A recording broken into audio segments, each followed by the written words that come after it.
Welcome to Religion in the American Experience, a podcast that explores how religion has shaped America and how America has shaped religion, which can help us as we wrestle with complex questions of American governance and purpose in the 21st century. Here's your host, Chris Stevenson.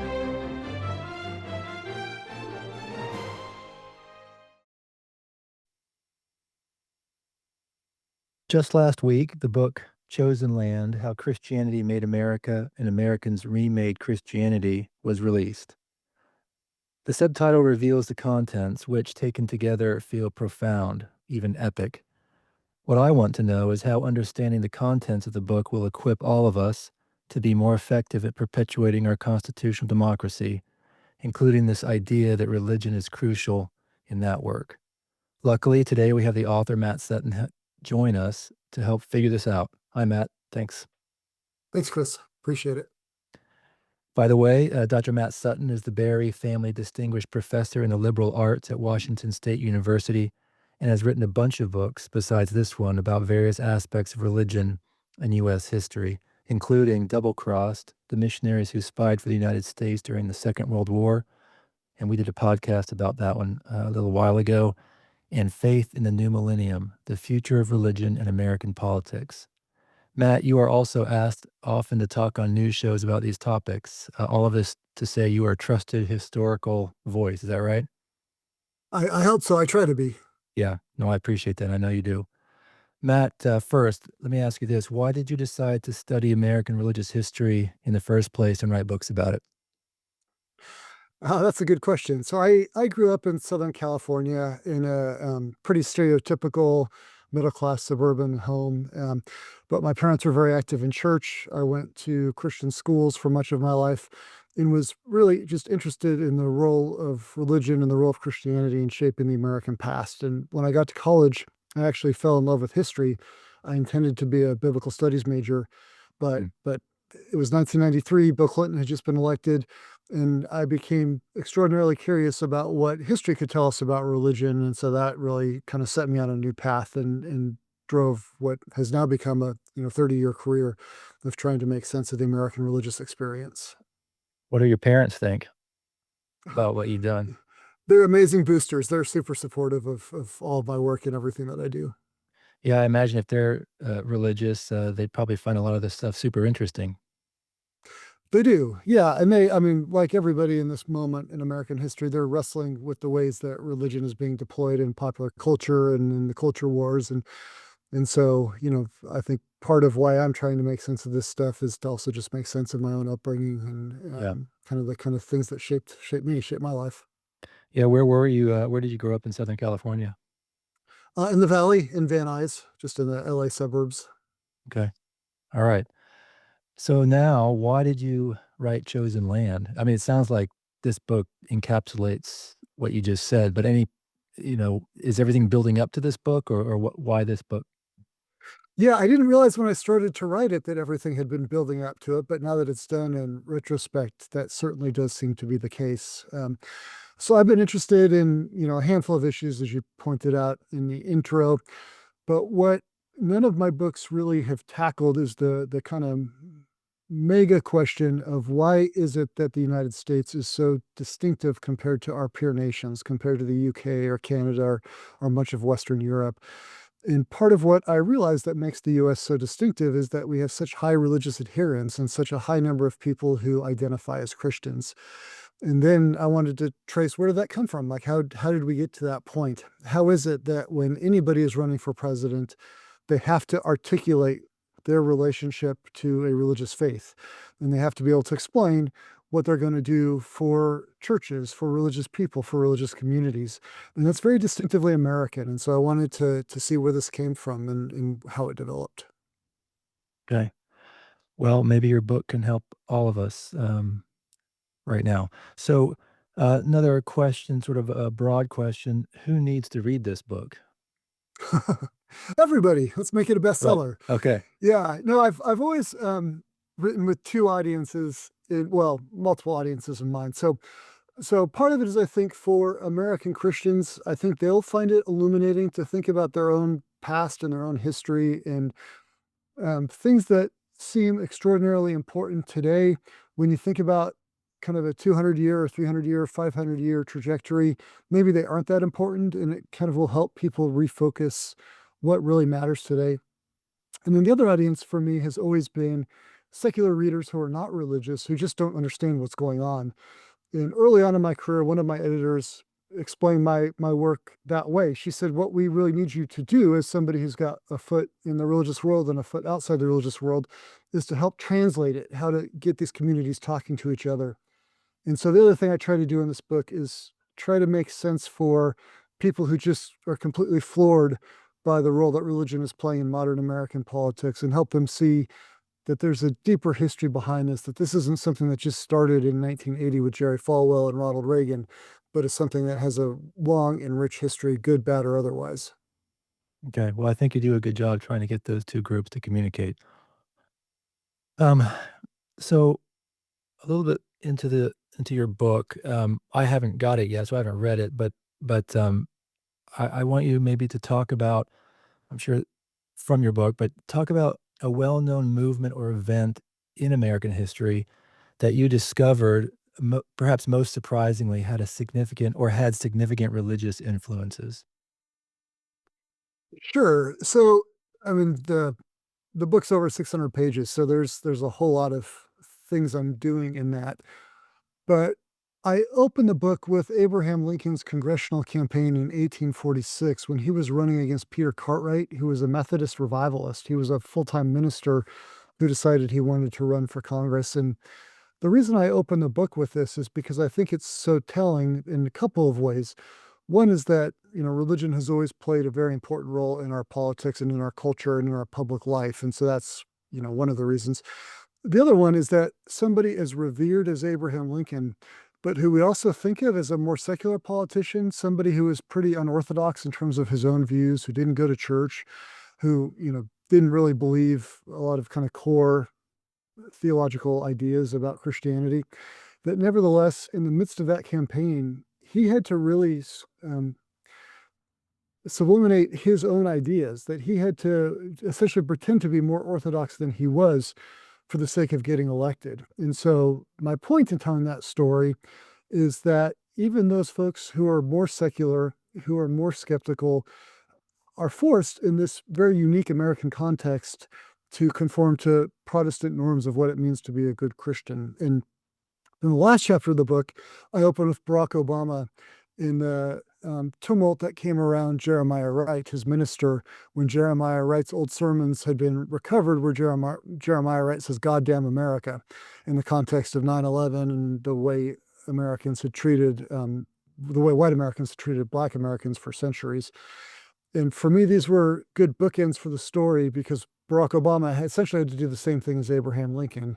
He had to denounce the faith tradition that he believed in, that he had grown up in, this liberationist idea of what it meant to be a Black Christian, for the sake of conforming to the mainstream norms. Okay. Is this just a neutral characteristic of the American project that, let's say, just presidential, well, in this case, Abraham Lincoln was at that time a congressional candidate, that let's say, those looking for national office, need to, say something in line with, and maybe I'm saying this wrong, but I'll just say in line with mainline Christianity, or mainstream, let's say mainstream Christianity.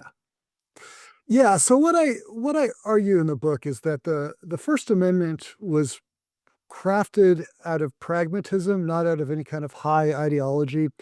That the founders were looking at 13 colonies that all had different religious identities, that all had, in some cases, different established churches. So whether you're the Anglican Church or the Presbyterian Church or the Congregationalist Church. And so the founders are trying to figure out how to craft a new nation, how to build unity in the wake of the success of the revolution. And so the First Amendment becomes this pragmatic vehicle for doing that. So they say we're not going to establish a national church. This becomes the Disestablishment Clause. There will be no establishment of religion. But then they also say we're going to protect the free exercise of religion. We're going to allow religion to thrive. What they didn't recognize that they were doing at the time was that they were opening the doors then for those religious groups, those Protestant groups who had the most power, to really seize even more power, to try to shape and reshape the trajectory of the nation. And so what happens is we have the rise of this essentially a shadow establishment, this Protestant, this unofficial Protestant establishment that's able to determine the trajectory of the nation, that's able to pass laws, that's able to shape policy, that's able to influence the courts. And so throughout much of the 19th century, we have this very Christian tinged nation. And so for politicians, they recognize, in a democracy, that they have to meet the people where they're at. And if the majority of people identify as Protestant Christians, then they're going to have to identify as Protestant Christians. And so this becomes central to our politics because Protestants have been able to make it so.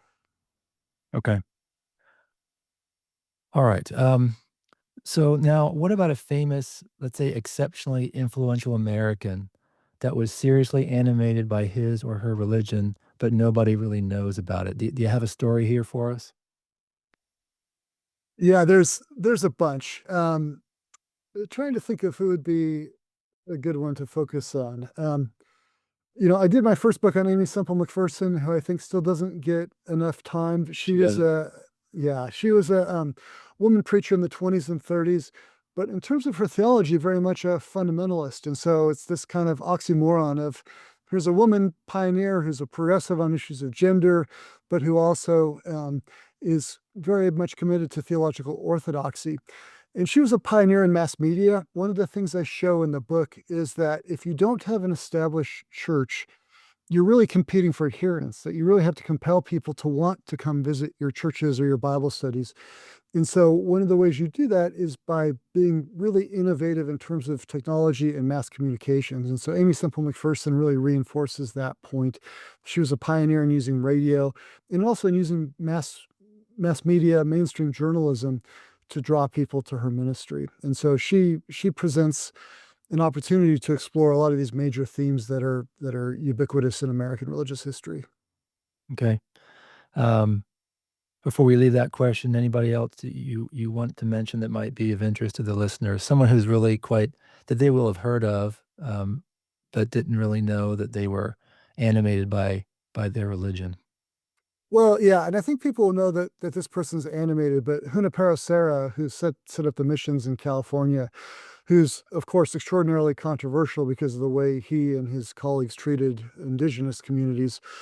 But what I try to do in the book is also decenter the Puritans a little bit. Not that they're not extraordinarily important, but to remind readers that there's also something going on in the American Southwest and the American West, that Mm. Catholics play a really strong role as well, and that Junipero Serra is building this Christian empire in the West at the same time that Thomas Jefferson is helping, craft the Declaration of Independence, and the founders are going to war against England for the Revolution. And I think we often think of the West and what's happening in the 13 colonies is very separate phenomenon, but they're happening at the same time, and they're going to be both instrumental in shaping the nation. And so, Mm. one of the things I try to do in the book is also foreground what's happening in the West and remind readers that that's an important part of the story as well. I'll look forward to reading that because I think you're exactly right. We don't think about the Southwest as we consider the founding, and you're right. There's stories. There are stories there. Okay. Give us an example or two from the book about how Americans have remade Christianity. So that's part of your title. What do you mean by this? Yeah, so just got trashed on a review in the Gospel Coalition to someone who took offense to that argument, which Okay. I think they misread me because the idea that you could open a church door and invite in John Calvin and Jonathan Edwards and Charles Charles Finney and Billy Graham and Jerry Falwell, and the idea that they would all just be, hand in hand practicing their Christianity in the exact same way, shape, and form is just ridiculous, right? We know that Christianity always takes form in its unique context, in its unique places. And so what I try to do in the book is show how Christian leaders have been extraordinarily savvy at rebranding Christianity to fit the times and the places, to make it relevant. And so, if you're George Whitefield in the 1740s, you're figuring out ways to compete with the theater and to compete with popular forms of entertainment, horse races, other kinds of things. And so you're offering the masses something that they're going to consume, something that they're excited about. If you jump forward to the 1840s, you're Charles Finney in New York, you're opening up a tabernacle, you're, emphasizing the sawdust trail, you're creating an anxious bench to get sinners to come forward and to think about their own sins and to think about their need for personal salvation. If you're Billy Graham in the 1950s, you're talking about the Cold War and you're talking about Armageddon and you're talking about the fact that the Russians have nukes and that the end might come at any moment. If you're today, there was a great article in the Washington Post about this recently. You're a Christian influencer, using Instagram and using YouTube to help Christians think about their faith in ways that are relevant to what's happening now. And so the point of the book is that Christians are always adapting to their times and places and making Christianity relevant. And for Christians who are in denial about this, I don't know what to say. I mean, they're just absolutely in denial, but Christianity always takes the form of its place and its context. Now, from what you explained there, that wasn't an alteration of Christianity theologically, but it was an alteration of what parts of Christianity might be emphasized and how Christianity would be spread, right? Is Exactly. that accurate?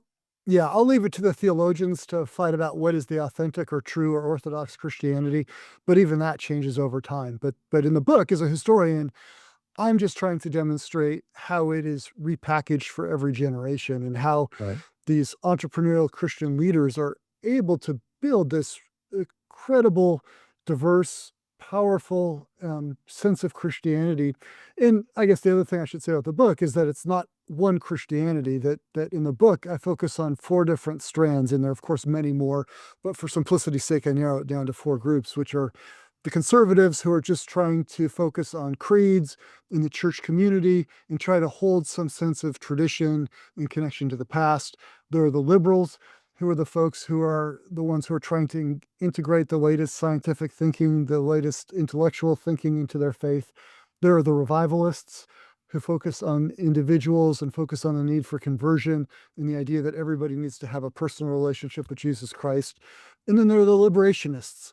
Those are the indigenous preachers. Those are the Black leaders, the abolitionists. Those are the gay rights activists in the 1970s who take the gospel of Jesus Christ and they see it as profoundly liberating in something that is going to speak truth to power and is going to overturn hierarchies. And so I trace how each of these themes plays out across the book, across 500 years of American religious history or North American religious history.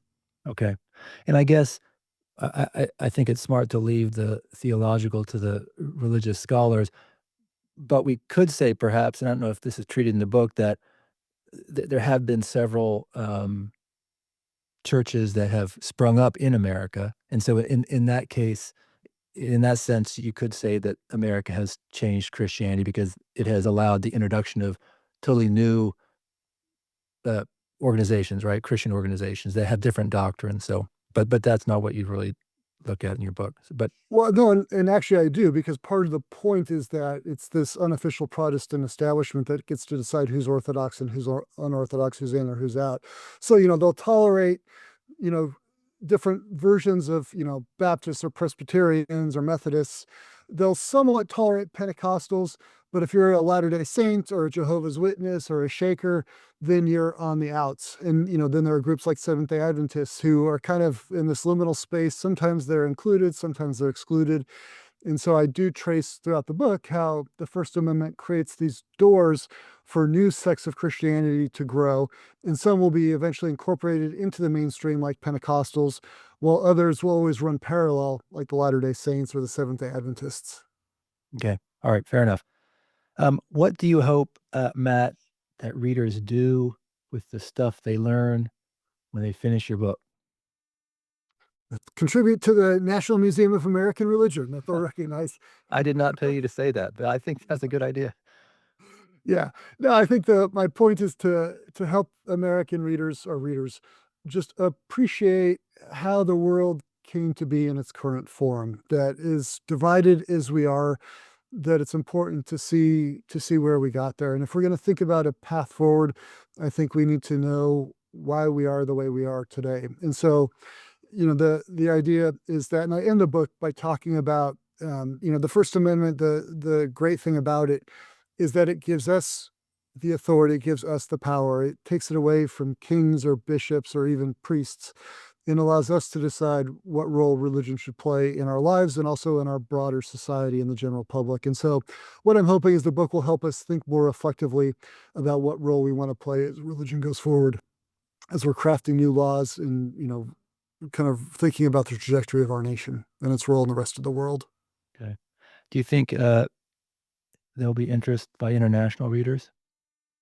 I hope so. My books in the past have done relatively well, especially in Europe, some in Asia.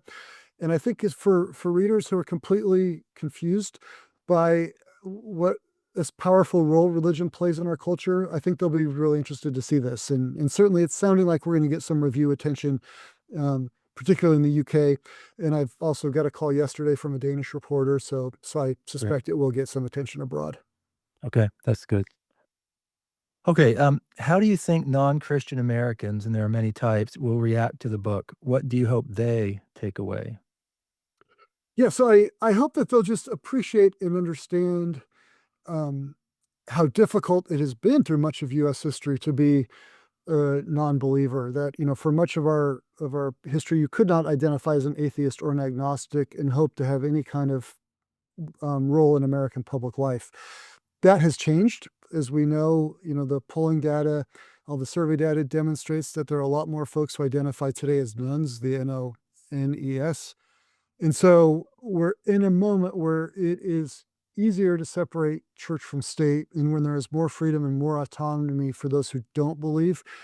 But it's been hard. It's been an uphill battle. And so there are the stories of those, in the book. I tell the stories of those who have had to challenge the status quo, who have had to challenge established authorities to try to carve out space for those who are different, for those who dissent. Yeah. I tried to put myself in the shoes. I happen to be Christian myself, but I tried to put myself in the shoes of being non-Christian and reading this book. I haven't read it, but just the title, um, that's why I put this question in there. The title might reveal my concern of being someone who has chosen to believe in something besides Christianity, right? Personally, and how I fit here, how I have how I fit now and it will fit in the future. So that's why I put the question in there. Um, Yeah, so in the idea that I'm not saying that this is the chosen land. I'm saying that sure. Americans have worked for, hundreds of years to try to make it the chosen land, and they're always falling short. And that's Abraham Lincoln's classic phrase that the Americans are an almost chosen people. It's a play off this motif that Americans kind of think of themselves as God's new chosen people. And then I show that's always a matter of perspective. If you are Black, if you're indigenous, if you're gay, then the idea that this is a chosen land is really problematic because it's not chosen for you. And so that's the tension in the book, is to show how this idea, this metaphor is deployed and what it means and who it includes and who it excludes. yeah. And I suppose in some great theological sense, if it if America is a chosen land, or if it becomes the chosen land, super broadly here, seen by God as the chosen land, that one theological line of thinking would be that all of God's children would feel comfortable here. I guess, right? Yeah, you'd hope so. And Uh, also those who reject it. But sure. yeah. Yeah. Okay. Let's not wax too theological. uh, okay. How do you think Christian Americans, and there are many types, will react to the book, and what do you hope they take away?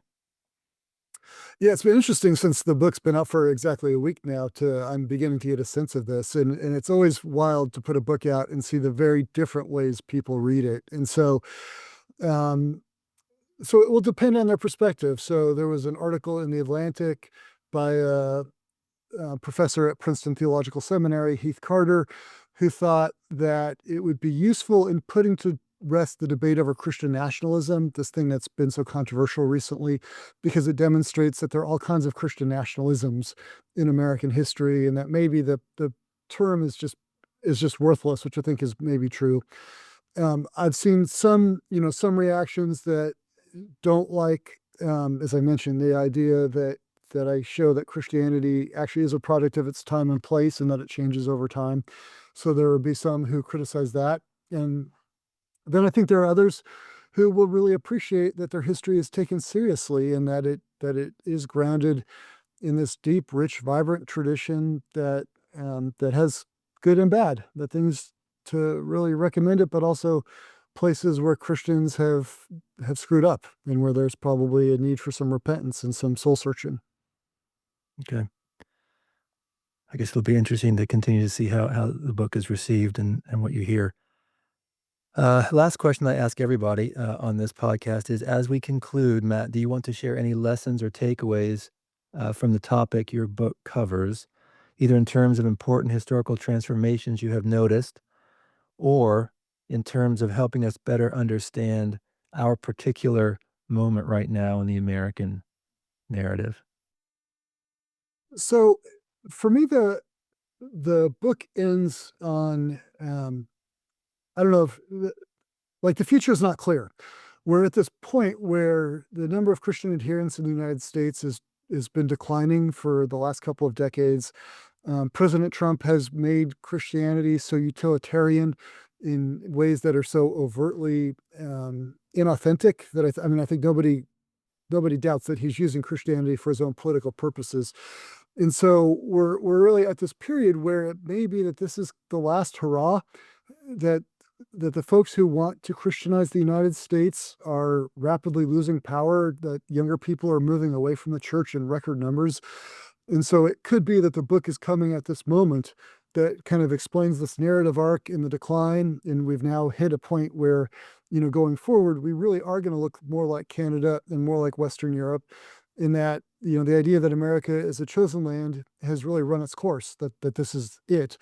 Or we could be at this moment where we're on the verge of a revival. And after Charlie Kirk's funeral, there was a lot of talk of that, this idea that maybe there's going to be a new resurgence in adherence to Christianity. And so for me, it's going to be interesting to see how this all plays out going forward. And as a historian, I look at the past, not at the future, but I am incredibly curious to see where the trend lines that we can identify from the last couple of hundred years continue to play out or where they don't. And so I'm just curious to see what comes next. Yeah. Okay, well, you have the last word, Matt. Thank you. We have been speaking with Matt Sutton, the Barry Family Distinguished Professor in the Liberal Arts at Washington State University and author of Chosen Land, How Christianity Made America and Americans Remade Christianity, released just last week. Matt, thanks so much for being here. It was super. I feel pretty confident that you have convinced at least some of our listeners to pick up the book and read it, which I think will definitely help them, and I plan on reading it, and me, be better stewards of religion's role in perpetuating the American experiment in self-government, whatever this turns out to be. So thank you very much, Matt. Thanks, Chris. I appreciate it. Religion in the American Experience is produced by the private Digital First National Museum of American Religion. Scholarly support is provided by Dr. Lauren Turek and audio and video assistance by Dr. Randall Stevens. The music was composed by Evan Chamberlain.